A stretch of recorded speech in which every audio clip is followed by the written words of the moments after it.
Welcome to SB&M is Here, the State Bar of New Mexico's official podcast. In this series, we'll discuss topics such as professional development, tools of the legal trade, and mental and professional well-being. Connecting the legal community across New Mexico, SB&M is here.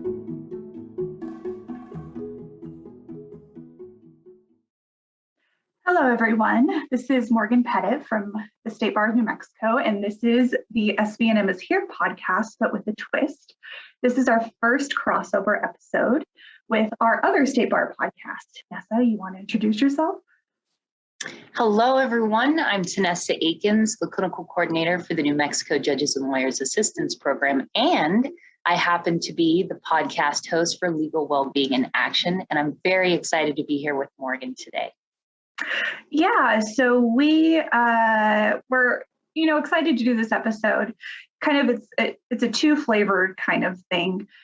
This episode features our 2021 annual meeting featured speaker, Cory Muscara, and his topic is so centered on wellness, and pretty much everything he does is wellness and well-being, that I thought it would be kind of like a cool crossover introduction. And Tanessa, like she said, works for the Judges, Lawyers, and Assistance Program. So just a very quick reminder, we want to get onto the content for you.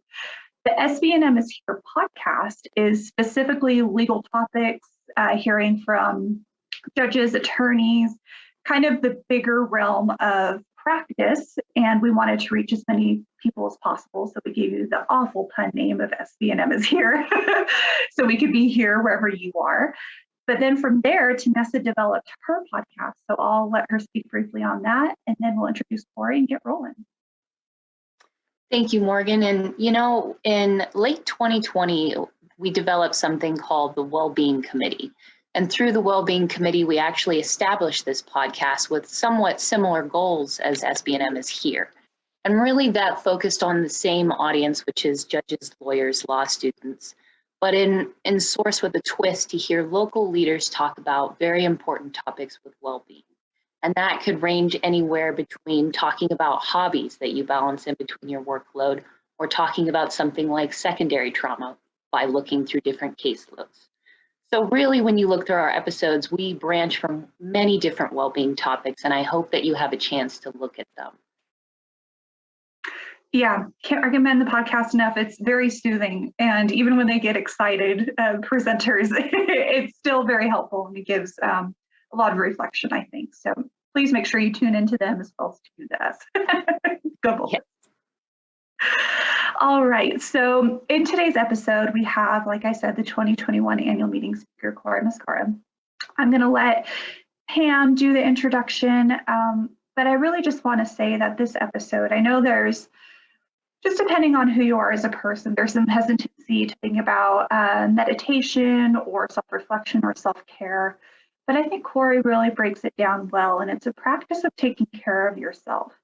And while you listen, it might sound like there's some pauses or long breaks in responses from Pam, who's also with the Judges, Lawyers, and Assistance Program, and Cory, but he's very intentional with his responses. When we recorded, he would pause and breathe in and breathe out and think about his response before he talked. And just watching that really gave me some reflection of, I don't need to respond to everything immediately. So even if meditation isn't your cup of tea, if this is maybe not something that's in your usual practice, I learned something. So hope you enjoy this episode. Make sure you register for the 2021 annual meeting to see what more he has to say. Pick up his book, fascinating fellow. So with no further ado, I will give this over to Pam and Cory.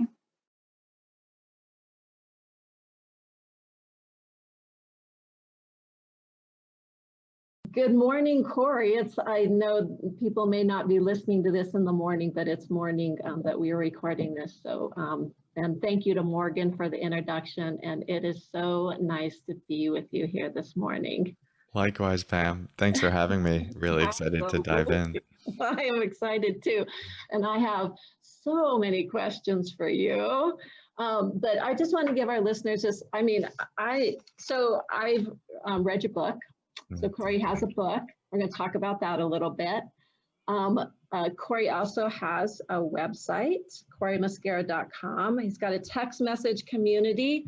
He's featured on the mindfulness.com app or the mindfulness app. Teaches positive psychology at University of Pennsylvania and did teach at Columbia, right? Are you still teaching at Columbia? No, I did a few years teaching a mindful leadership program at their grad school. Yeah. Yeah. And let's see, so Practicing Human is also a daily podcast series, 5 to 15 minutes. And I've been listening to a lot of those and actually have some questions on some of the recent ones you've done. I think they're fabulous. I love listening to them. Thank you. So the reason I'm saying all this is because, Cory, like, wow, that's a lot that you've done. It's a lot that you are doing. I know you're super busy. And you work in kind of the mindfulness, meditation, well-being space. So Yeah. that is what you teach on. Recently in June, I attended one of your meditation retreats and it was fabulous. I loved it. So I took some quotes from there that we'll talk about as well. Great. So a lot to cover. Yeah. So let's just, I guess my first question is, what was your inspiration behind the book? So you have a book called Stop Missing Your Life, How to Be Deeply Present in an Unpresent World. Yeah. Where did that come from? Good question. So the book was an extension of a lot of years of being involved in this work. And, for some reason, I always felt called to writing a book. If I knew what it involved and entailed, I'm not sure if I would have felt the same way initially, but there was something that that was calling me to really put things into a written book format that was thorough, and specifically about developing the internal capacities for people to hold more of their life.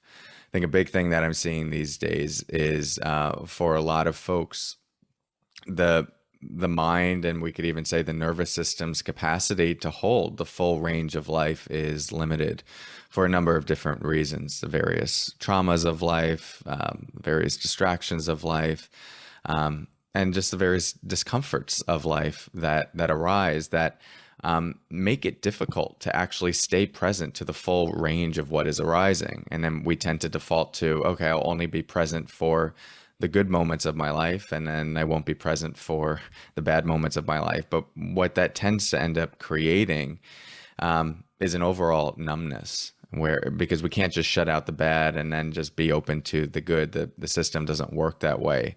And so I see for a lot of people, this inability to actually move fluidly with what is coming up in life, and instead defaulting to very reactive tendencies, such as like something's uncomfortable, a conversation with a partner or a colleague, and it's like, I don't want to talk about this right now. Mm-hmm. And it's not like that was happening intentionally. It was the mind hasn't been developed to hold the discomfort of whatever you're feeling in that moment. And it ends up like pushing you into very reactive patterns and tendencies that we can stay in those patterns around for really our entire lives, but for a very long period of time. And the reason I'm highlighting all of this is because that capacity to hold moments that are, we could say, uncomfortable or high sensation or high intensity, the capacity to hold that and respond to that rather than react to it is the very thing that conditions how your life is going to unfold. Otherwise, you're just being pushed around aimlessly based on whatever's coming through. And it's like, oh, something uncomfortable pushes me here. Ooh, something feels good, pulls me there. And we're just in this like push-pull relationship with pushing what we don't want, pulling close what we do want. One, that process is exhausting, pushing, pulling, pushing, pulling. But also it's how we end up living our lives on automatic pilot, being caught up in the same patterns, the same reactions, and the same frustrations. And this book is really a map for people to develop their internal capacity to stay present with more aspects of their life so that they can appreciate what is good and what they love. end so that they can navigate what is uncomfortable, because it's often through that discomfort that we get to greater connection, more intimacy, more love, and also more productivity. I mean, even just think about it. I know we have a lot of high performers listening, just in relationship to procrastination. What is procrastination? It's essentially the inability to be with uncomfortable experience or emotion. It's like, oh, I have to work on this thing.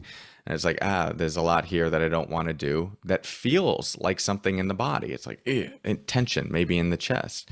And then before we know it, we're scrolling through Instagram or doing something else that's a little bit more enjoyable. So that's just a micro moment of feeling discomfort that we don't want to feel or refuse to feel, usually on an unconscious level, and it pushing us into something else. Well, if you have the capacity to be aware of when that's happening, to take a breath, to be able to hold it, that shifts your ability to relate to that moment differently, to respond differently, and to stay present to what you're doing, even though it's uncomfortable, to get the thing done, to develop the project you're working on, whatever it might be. So we have to have that capacity to work with discomfort if we want to achieve anything, and if we want to move toward any new desirable quality of life. Right, great. So I love all that. And so I want to ask you then, you touched on a couple times on the reactivity, or somebody reacting if they aren't able to hold the container, right, of all these emotions. And then I see it as responding from there instead of reacting, right? And you mentioned a couple ways that we tend to react and not respond, which is procrastination is one of them, and maybe being in a uncomfortable conversation with a partner and saying, well, I'm done, I'm going to get up and leave. So what are a few more ways where so that people really understand, if they see somebody reacting, what does that look like? Or in themselves, how would they know they were reacting instead of responding? Because I also think people may go through life and not even realize that they are reacting, and then that there's a choice, right, to get out of this pattern that has been created. I won't say that they've created, but has been created based on what happens to us. So what's a few more examples you can give? And maybe think about our audience, which is attorneys in the legal community, judges, attorneys, paralegals. So what would be some ways where you would either in yourself or look at somebody and say, oh, that person's having a reaction and is not able to hold what's going on right now? And then if you could talk in a little bit more detail, how do we get to the point where we can hold that container, where we expand it? Maybe that's better. So we expand that container so that we can hold everything that's in front of us right now and then respond, have a choosing in how we respond. Yeah, great. Well, let's start with a framing around this idea of respond versus react. There's a quote that I reference in my book that's often attributed to Viktor Frankl, where it says, between stimulus and response, there is a space. In that space is our power to choose our response. And in our response lies our growth, our freedom, and our happiness. So in every moment, we're taking in some sort of stimulus. There's just stimuli being thrown at us all of the time. And in every moment, we're reacting to this. This can be internal stimuli or external stimuli. And for some people, the internal stimuli could be negative thoughts that arise. Something says, "Oh, I'm an idiot," right? That negative thought that comes up, or "Why didn't I do this better?" And then the response to that could happen very unconsciously is then we start marshaling all this evidence about like why we're no good and why we messed up and why we can't get things right. And so that's an internal example of like, oh, one stimulus arises and it just leads to this cascade of reaction. And a way that we practice interjecting there is just going, oh, wow, there's a thought right now. And it's just a thought, and we can notice it like a cloud passing through the sky. Just the awareness that, oh, there's this thought that is coming up that is saying, why did I, what's wrong with me for doing that thing, allows us to then to start relating differently to it. We could direct our attention to something else. We could focus on our breath. We can talk to ourselves differently and go, well, you did that because you felt like it was important for this reason or that reason, rather than going into this whole self-berating spiral. On the external side of things, we're interacting with people constantly, and I'm sure folks listening here can resonate with this feeling of like being in a meeting or collaborating on something. Someone says something to us that creates a feeling of, let's say, anger, and then we say something that 5 hours later we're like, I really shouldn't have said that thing, or I regret saying that thing. And so that's an example of like an external input coming in, creating an internal response of anger. And the anger in that moment is the stimulus. The response is yelling at them, saying something very reactively. So I'm just considering a couple of different scenarios that could potentially resonate with people who are listening. And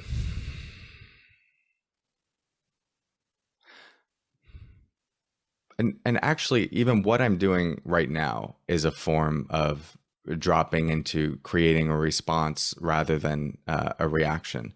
So, right, I notice myself talking and even running some scripts in my own head of like, okay, how do I talk about this responding versus reacting thing? And that can happen, since I talk about this stuff a lot, it can happen on automatic pilot. And so I feel the flow of that moving through me. And then I go, actually, like, what would a more intentional response be in this moment? And the way I do that is I stop and I take a breath. I ground myself. I feel my body sitting. And I go, what am I actually trying to say here? What is the heart of what I'm trying to say here? And I think that as a practice for people can be quite powerful, what we could call just a quick mindful pause. That there are going to be an infinite number of permutations of experiences that are going to arise for people, for folks listening throughout the day. Whether they're in a trial, someone says something and it triggers an emotion, and then we want to react in a certain way, say something in a certain way. The ability to notice, all right, this is what's bringing up now, what's coming up now. I didn't expect it to be going this way. To ground, pause, and then reflect, how do I want to respond? Just that gap of 1 to 2 seconds is giving us more intentionality over what the response will be, rather than it just pushing us into something. If we're working with colleagues, as we said before, someone brings something up to us and it feels aggravating in the system, and our tendency is to quickly go into making them wrong or telling them why this is off. If we take a pause, take a breath, feel what's coming up for us right now, and then go, what would an intentional response look like that is actually in service to us moving to some sort of connection, understanding, collaborative agreement. Those little moments of pausing, at the very least, allow us to pull on existing resources that are here. So one of the reasons this is tough is because everyone listening has their own internal resources for how they're going to respond. And my intention here is not to tell people what that response should be. Instead, it's to highlight that you do have the capacity to respond, that in each moment, there is a lot coming up for us. And if we're not aware of the thoughts moving through our mind and what we're feeling in our body, we're just going to react very quickly. So what I tend to tell people is just start by noticing what you're feeling, taking a deep breath, and then you can even ask yourself, what would the best version of myself do in this moment? What would the best version of myself do in this moment? And what that does is it takes us out of like a reactive, triggered space and into associating into a more resourced part of ourselves. And the best version of myself in this moment would stop, would consider if I'm talking to someone, that this person might be going through a lot today, and they might have really good intentions with what they're sharing that I'm not able to see right now. And so my response instead is going to be, when you said that, I felt this thing, and I'm curious what you're pointing to that maybe I'm not seeing. That's very different than saying, that's wrong and we have to do it this way instead.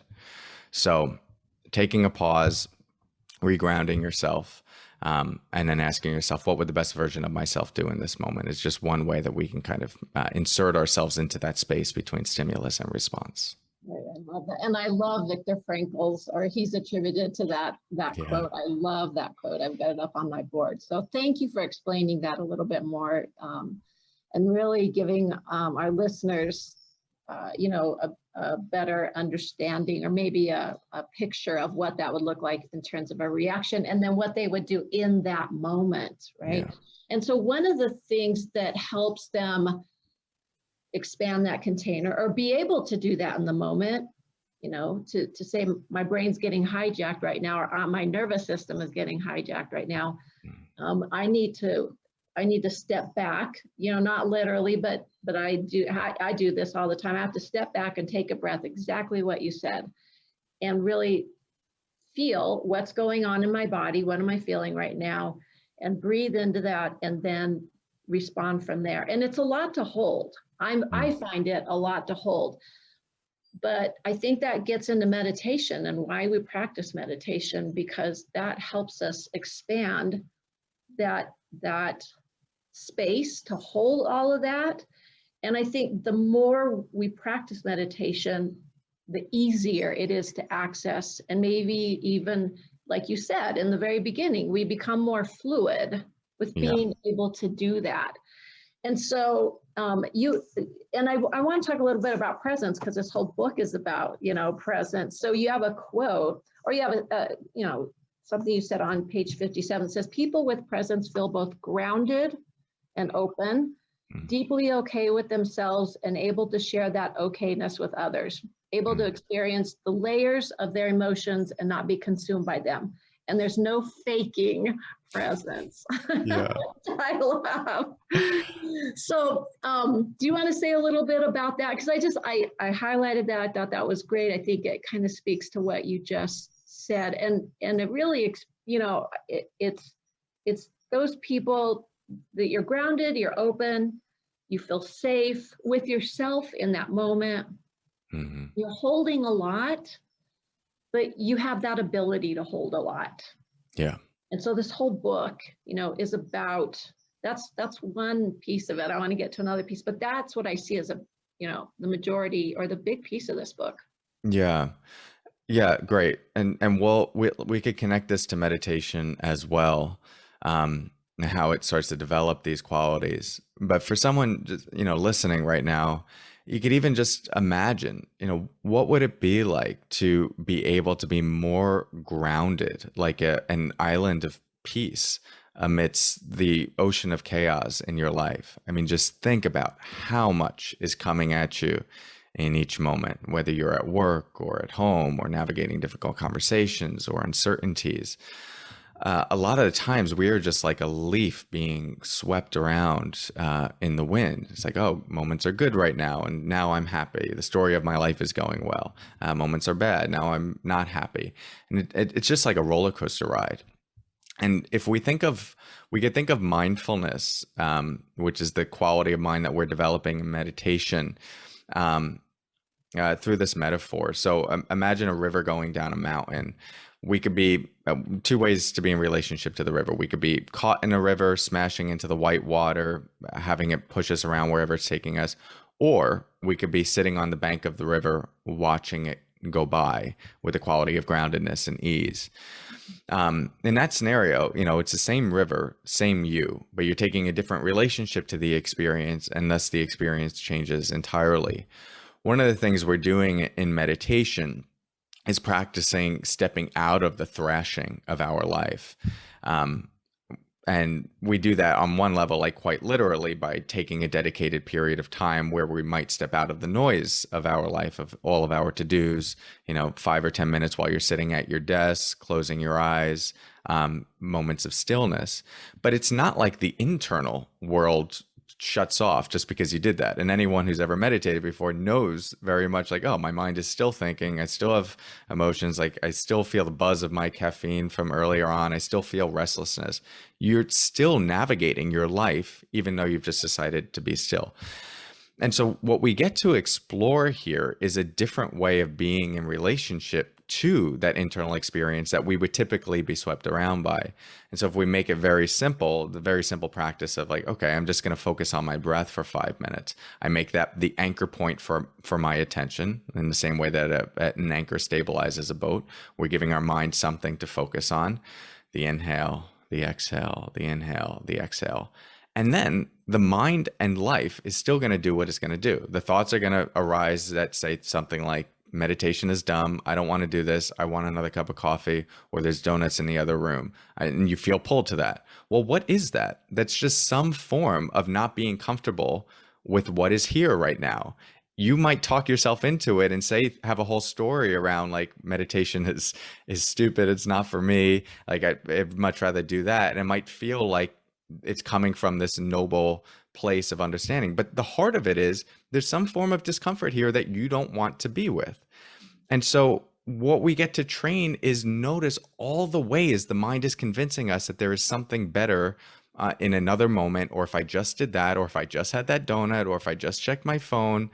And when has that ever happened where you followed those impulses and it led to your lasting refuge or peace? It usually just creates more jitteriness, and we're like a chipmunk just jumping around from one thing to another to another. So we get to practice, inhale, exhale. The mind goes, I want to do that. Okay. Just notice that. It's just a thought. This is where the metaphors come in, like clouds passing through the sky, or watching thoughts like the stock market ticker tape. Oh, just a thought. In that moment where you can notice this is just a thought, I'm just watching my mind think, that is a moment of freedom. And not necessarily in the spiritual sense, although you could take that perspective if you want. It's a moment of being freed from your conditioning. It's a moment of seeing the very thing that typically pulls you in different directions and going, wow, I can watch that happen and not be thrashed around by it. That is seeing the space between stimulus and response. So we notice those thoughts that are like triggering this feeling of like, oh, I really want to get up. We take a breath, relax in, and then go, what's a different response? Oh, how about we just redirect the attention back to the breath? And here we are again, grounded on the breath. Inhale, exhale, inhale, exhale. Mind goes into something else. We notice the same pattern. It feels really compelling. We practice relaxing, coming back to the breath. And in the beginning, the first few times you meditate, that's really hard. It feels really difficult. It feels like, oh man, this is such a grind. But it's like a workout. You go to the gym, and when you come out of the gym, you feel invigorated, but it's like, whoa, yeah, I was doing something there. And in the early stages of meditation, it very much feels like that. It's like, whoa, I do feel more grounded, feel more at ease, but it actually feels like that was some work. Well, yeah, you're working against the very conditioning that your mind is so used to doing. It's used to just popping around doing whatever it wants. And so there's a particular training here, and I like to call that mental fitness. There's a gym on every street corner, but where do you go to actually train focus, train groundedness, intentionality, alignment? It can happen right here, right now, with these very simple practices. And we'll be going a lot more into this into the talk when I come in. But endless resources to start to develop these qualities. Yeah. I love that.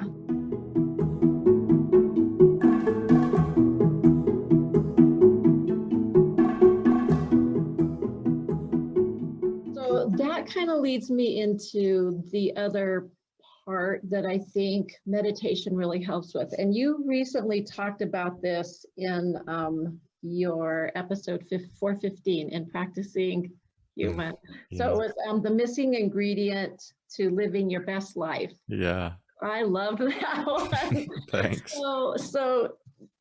So can you talk a little bit about the patterns that we continue to engage in, even though they don't serve us? How do we go about identifying, being aware of, and then doing something different so that we can live the life we're meant to live? So you talk about a frequency in that podcast. You talk about, as the way I put it, is an uncovering of who we really are, our true essence. And for most of our life, things have happened that create layers upon layers of how we respond to the world. I mean, when in the book, you said most of us are not experiencing our experience, we're experiencing our story of our experience. So how do we get back? How do we uncover, like, who am I? Mm-hmm. What am I meant to do? How do I listen to whatever it is I'm supposed to listen to in order to be the person that I was put here to be, and operate at that frequency or that energy that you talk about? Because I think that's the other thing that comes through or can come through when we're still. And it doesn't happen right away. But I think that's the other reason why I practice is, yes, it's to calm that chipmunk or it's to calm the puppy down, because I know you have a great puppy story, which I love. But it's also because I want to hear and I want to listen to and I want to be guided by something else. Yeah. So that I know, because energy flows through me when that happens, and it's no work to be here. And that is living the life I feel like I'm meant to live. Yeah. Great, Pam. I love that you brought this in. We get to go into some juicy territory. Exactly. Juicy. Yeah. Yeah. So, like, once we start getting into the territory of what our purpose is, what are we meant to be doing in this life, it's very tricky, because there is no like agreed upon sense that that there really even is a sense of each person having a purpose. And it might just be like, oh, everything's just happening. We're just born into these bodies, figure out the best way to do it. We're all supposed to be hedonists, and life goes on. My approach to my teaching and well-being from the very beginning has been like a very open orientation to understanding what is the best way to navigate this life. The thing that does seem to be true, though, is that humans crave a sense of meaning and purpose, and what I've found for myself is that there does seem to be a way that we can uncover a felt sense of what it is we're meant to do. And I don't yet know if that is like a capital, this is my work in the world with a capital W that's going to sustain itself forever. I think it's more this ongoing listening that we're always doing about like, okay, what is most true in me right now? Where do I feel what we could call as like the pull of my life that's pulling me to this? And that to get to that requires being grounded, because most of us are caught up in our thoughts and our ideas and the story of our life. Now, you mentioned stories, so that's worth like touching in. In each moment, you can make the argument that there's three experiences happening. There's the actual experience, such as, let's say, me talking right now. That's an experience, objective experience. There's my awareness of the experience. Like I'm aware in this moment that I am talking. So experience, awareness. And then there's going to be some sort of story in between. The story could be like talking too fast, talking too slow. This is going well. This isn't going well. So these are all the ideas that we layer onto an experience. There's experience, there's story, and then there's something in between. There's a haiku that captures this well called "The Old Pond" by Matsuo Basho, where he says, "The old pond, a frog jumps in, plop. The old pond, a frog jumps in, plop." And why I like that and highlight it is because in that experience, there's really no story, or as very little story as you can get. It's just the raw elements of the experience. The old pond, frog jumps in, plop. No story about the wonderful frog and how it's going to jump off and save the world and all the flamingos are going to clap. It's just the raw elements of the experience. Most of us aren't in direct relationship to what is actually here. We're in relationship to the story of what is here and who we are and where we're supposed to go and what's supposed to happen next and how the next 10 years are going to unfold. And on some level, that's wonderful. Like if we have an exciting story about who we are and like I work really hard and I'm this kind of person and I have these expectations that the next 5 years are going to go well, like it can be exciting.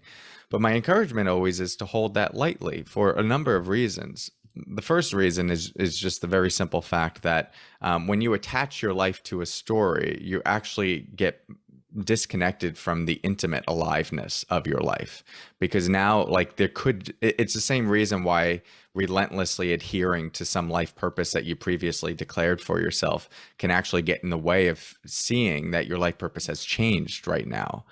And so if we're just so attached to the story of how our life is supposed to unfold and who we are and why we're so great or not great, well, then we're not actually living the aliveness of what is here and what's like, oh, what is actually true. It's just an idea of who we are and what we should do. And I respond in this way, and I'm this kind of person, and I do these sorts of things. So we get constricted as soon as we abide by the story.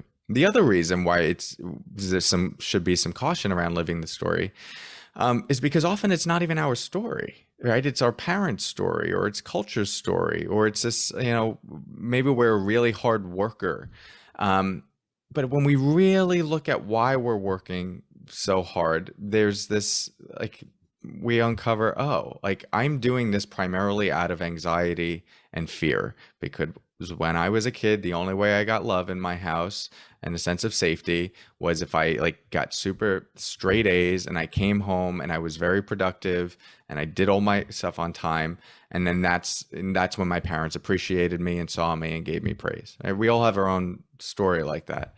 And so those patterns just last our entire life. They're just all these learnings that we have. And the story is that, when I accomplish this thing or get this thing done or work really hard or don't take breaks, then things are going to be okay.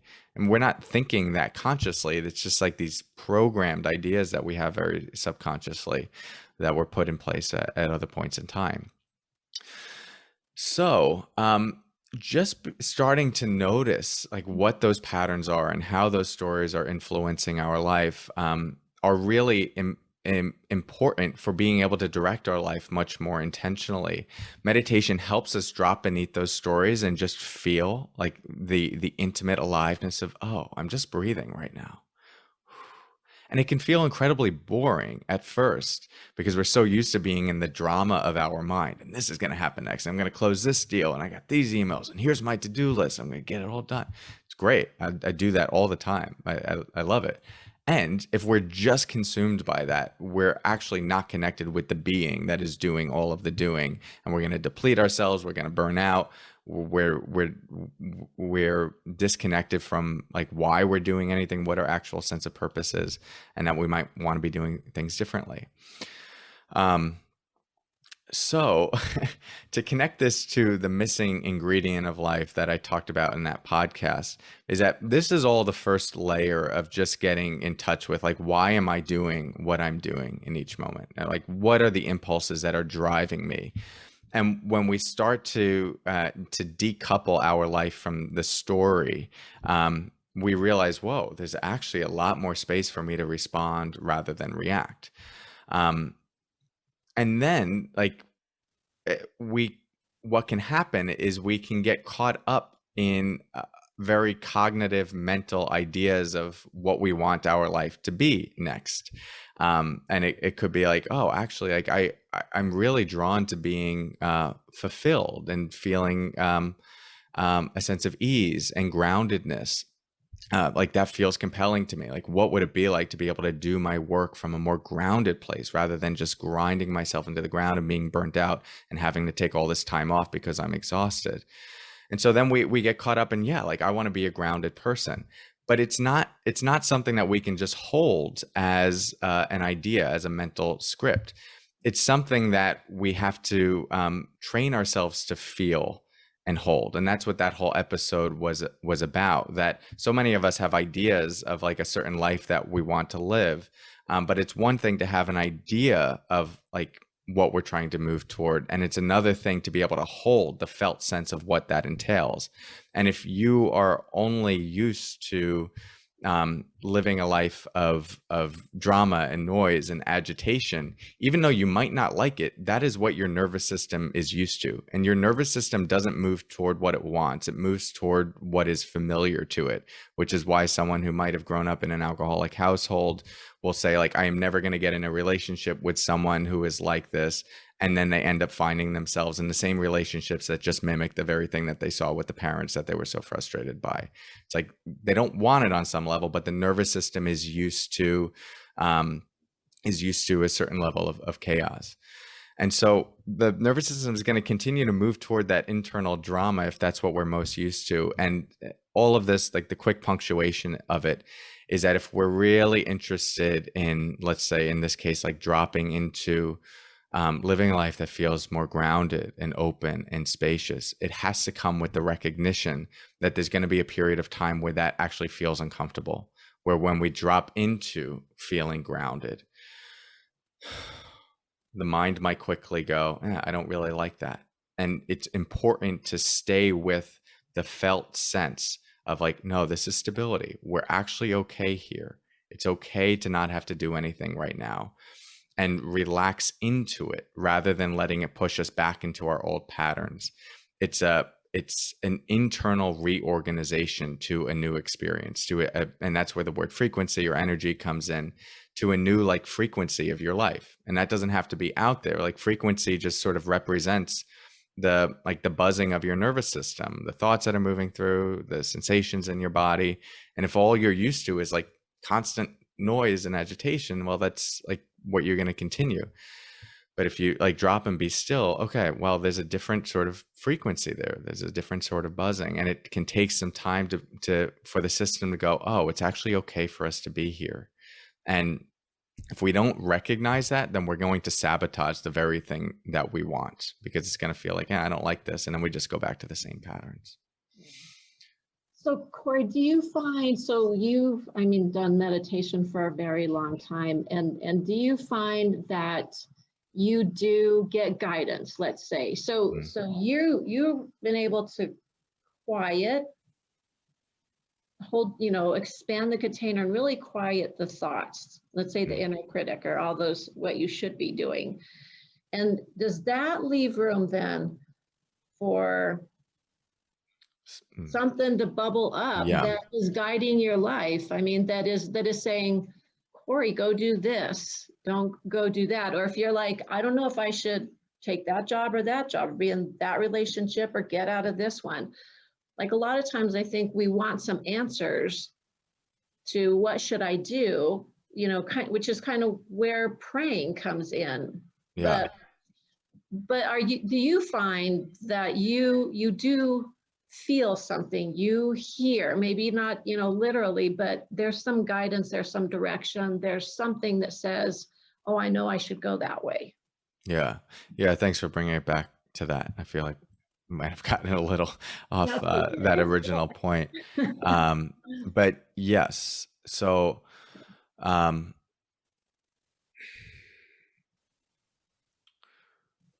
what I've found that happens with this is that I at the very least, start to drop beneath all the different layers of thoughts, ideas, beliefs, stories that are telling me who I am. And there's a different place in me that is more spacious, open, free, and feels more like Cory before all of the thoughts and the ideas of who Cory was. From that place, if I drop in a question of like, what is my next step, or what should I be doing right now, or should I be in this relationship, or should I take this job, these sorts of big questions, there's something that arises as a response.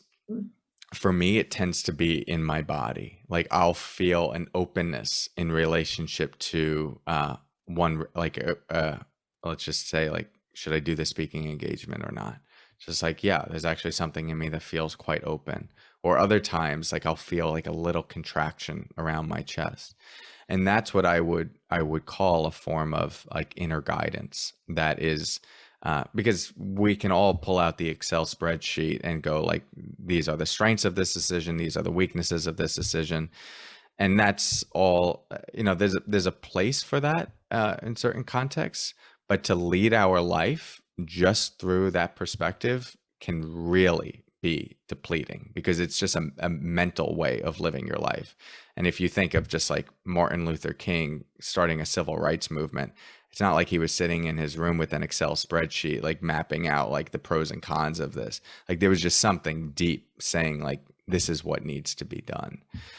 And what would it be like to actually start to develop a relationship with that intuitive knowing, what you could call your life force, that is decoupled from, or let's just say unburdened by all the stories and ideas that have been layered onto you. And then you can use like those, like, let's say something comes up that's going like, something needs to shift right now in my relationship. It doesn't mean like, and you might not get like super clarity of like, oh, and this needs to happen next. It might just be like, oh yeah, actually, when I give myself permission to feel what I'm feeling, I can tell something is off. And it's terrifying for me to acknowledge because it would have these consequences in my life. And I've built so much of my life around this, and it just feels easier to avoid truth. So many of us are just negotiating negotiating away what is most true because it's painful. And so, we feel that once we just start touching like, oh yeah, there's a part of me that is saying I need to be doing this, or I don't need to be doing this. And if we just continue to stay in touch with that, it could come up as a thought, it could come up as a felt sense, or it could even come up as like, some people hear things like, and that's often pathologized, but it could just be like when you ask the question of like, should I do this right now? Like a voice comes up that's just like saying, no, you shouldn't. Or an image comes up that's like saying, pulling you in a certain direction. All of that is internal data that we can start to listen to and pay attention to, rather than just writing off as like mental activity.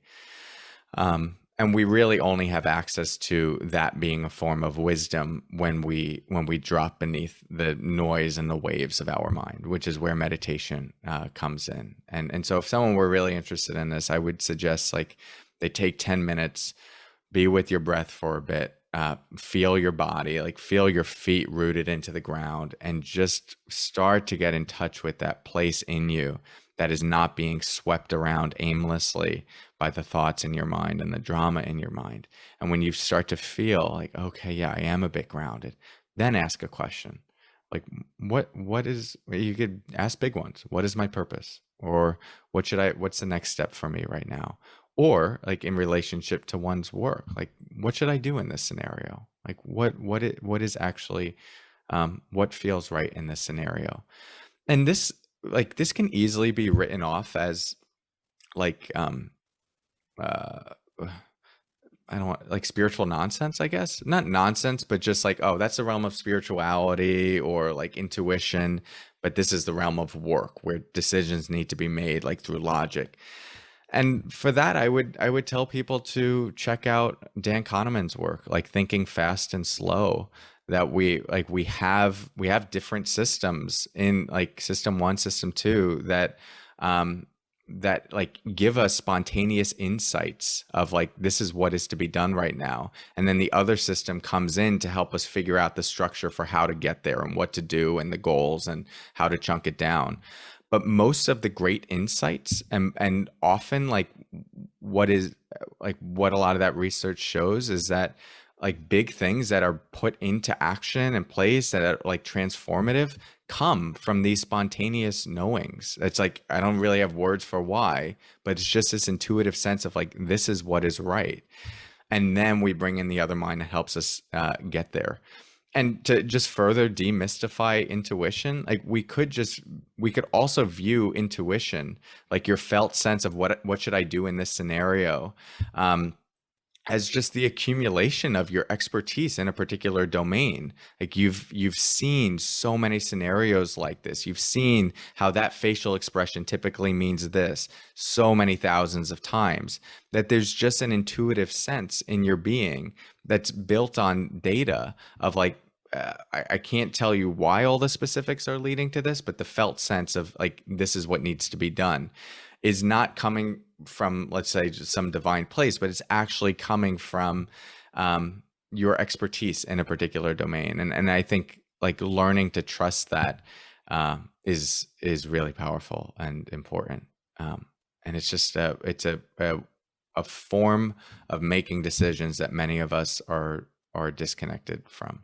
Right. I love that. Thank you for explaining that. That was great. I love, I do believe that, that's another reason why meditation is so powerful, and it's that calming, but it's also that listening and that guidance that comes through, or that where you're able to ask questions and really get a head, heart, gut alignment is what I call it. So, the brain may be able to think logically through things, but where are you going to get your knowing that this is the right decision to make? I think it's really with your heart and your gut, and then the brain kind of makes it happen. But the inspiration, the creativity comes from someplace else. It usually does not come from our brain. Yeah, exactly. And any sort of innovation has to happen at the interface of what is known and what is not known.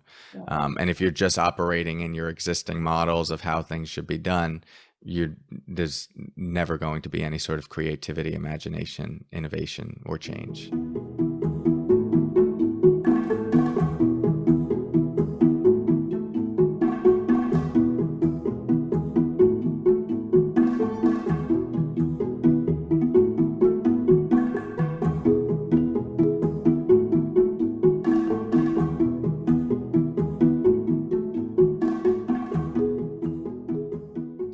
Cory, do you have time for one more question? Yeah, let's do it. Okay. All right. So this goes back to when I took the meditation retreat with you in June. It was fabulous. And I wrote down a lot of information. But one of the things that I wrote down that really resonated with me, and that I found in the work that I do with lawyers and with judges, I think this goes to the heart of why we are not honest and vulnerable, and maybe even with ourselves, but definitely with another person, about who we are, about our truth, about who we are at our deepest level. So what I wrote down was, I don't trust this person to hold my truth, and I don't trust myself to hold my reaction to them hearing my truth. Yeah. And I just loved that when you said that, and I thought, God, I think every human being can relate to that. And we are so disconnected, connected with social media, but I feel heart to heart just so disconnected in our society. And we don't sit down and just talk to each other like we used to. And I think more people are lonely, more people don't feel a sense of belonging. And I think, that it kind of cuts to the heart of it, or it has some, there's some aspect of this is, I don't trust this person to hold my truth. I don't know if I can trust them to hear what's happened to me, or my life, or this experience I have. And I don't know if I can trust myself to hold their reaction to it. I thought that was just so insightful. So can you speak a little bit more to that? Yeah. There's so much to say about this one. I know. I'm shifting gears a little bit. Oh, it's great. It's one of my favorites. And it's so important.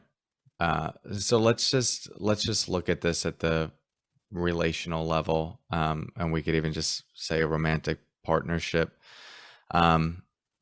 And let's say something's coming up that's just like you're not getting certain needs met, or you had expectations for this relationship and you're not feeling fulfilled, but you're not looking to necessarily sabotage the relationship, but there's just something in here that's like it's not working for you.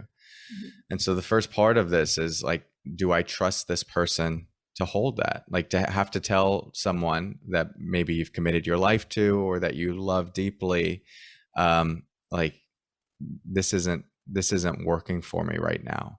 And the fear is like, this is where we can go into like a rescuer mode, which is like, I have to take care of this person's experience. They're going to feel pain hearing this.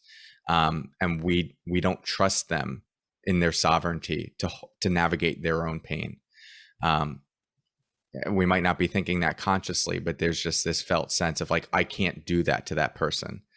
And it's masked as empathy and compassion, but really what it is a disrespect to that person's sovereignty to navigate their own experience. And then the other side of it is I don't trust myself to hold their reaction to my truth. And their reaction might be, well, if that's true, then I don't know if this is going to work. And that terrifies us to have to feel. And so what do we do instead? We just don't bring it up at all. And we live a half-hearted life where there are all these things that are arising, but we fear bringing them into the connection or navigating the aliveness and truth of them because of the potential consequences of that. And that is what happens when we privilege comfort over what is true. And it's not to say that, like, when we start focusing more on what is true, that we're going to live a life of misery. It's actually like, when we're talking about what is true, we're talking about what is most alive for us right now, what is most real in this moment, and to commit to, like, staying honest with that in ourselves and in our relationships and in our work. Is actually an incredible doorway to a fully expressed and alive and connected and loving life. But it sometimes means things will have to reorganize around you, especially if you've built your whole life around avoiding and not looking at what is true, and instead just following a conventional idea of, like, oh, I should do this or should do that. So just because, and I should say, like, just because, like, something arises and we're noticing this doesn't mean that we need to blow everything up. Like, that's the other extreme that we tend to do, especially in a Western culture. Just like we operate on these extremes of the pendulum. But like there is something to be said for just starting to notice your patterns around, like, what is most true for you, and what are all the ways that you negotiate that away in order to, like, maintain the status quo or to help someone be comfortable. And that's a very personal journey that someone has to walk on, where they might need to go through that pattern many, many, many times to really understand why they're doing what they're doing, and then to go, like, actually, I can't continue to live like this. But the more, and this is one of the things meditation does and why it's protective, is it develops an internal safety to be with the full range of experience that arises, the pain, the joy, the discomfort, the uncertainty. And the reason that is so important is because those are the very experiences that we're trying to avoid in our day-to-day life, usually subconsciously. And if we've developed a sense that I can experience these things and still be okay, it gives us the trust in our capacity to hold another person's experience and our reaction in relationship, or our experience in relationship to their reaction to that. Right. Yeah. I think you said a key word at the end is trusting ourselves. So I think, being able to trust ourselves to feel what we need to feel, to say what we need to say, and then also hold that space between you and the other person, so that how it lands and however they're going to react, you can also hold that. Yeah. And that's a lot to hold in just a conversation.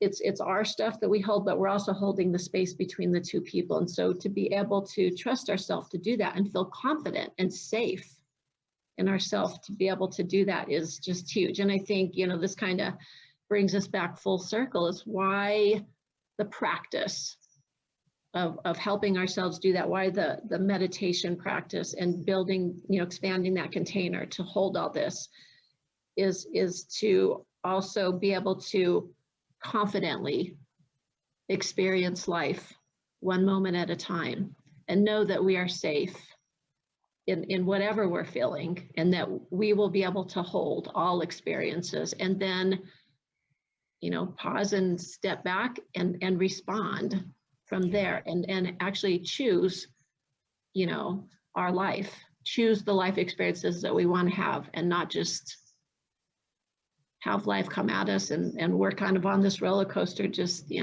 blowing with the breeze. So Exactly. Well said, Pam. Okay. Well, I think we're out of time, unfortunately. I could probably sit here for another 2 hours and talk Me to you. So too. I really appreciate you being here today. I would love for you to tell everybody, I know you've got the mindfulness retreat coming up. You have one in September that's online. You have another one in October that is going to be in person.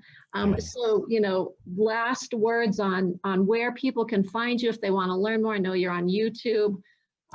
Just tell everybody where they can hear more about you. Yeah, a lot of my teachings are on Instagram these days, a lot of my writing and videos, so people can find me at Cory Muscara. If someone would like free resources and some guided meditations and like mindfulness starter kit, you could text your email address to 631-405-4631. And that'll send an automated email with a bunch of resources. Everything at corymuscara.com for all my events, and all of my meditations and courses can be found at mindfulness.com, which is the main app that I teach on. Lovely. And then we get to hear you in October. You're going to be at our annual meeting on October 8th. And so I'm really looking forward to that. And we also will be sharing, we have your books available for purchase. Also. Wonderful. Thank you, Pam.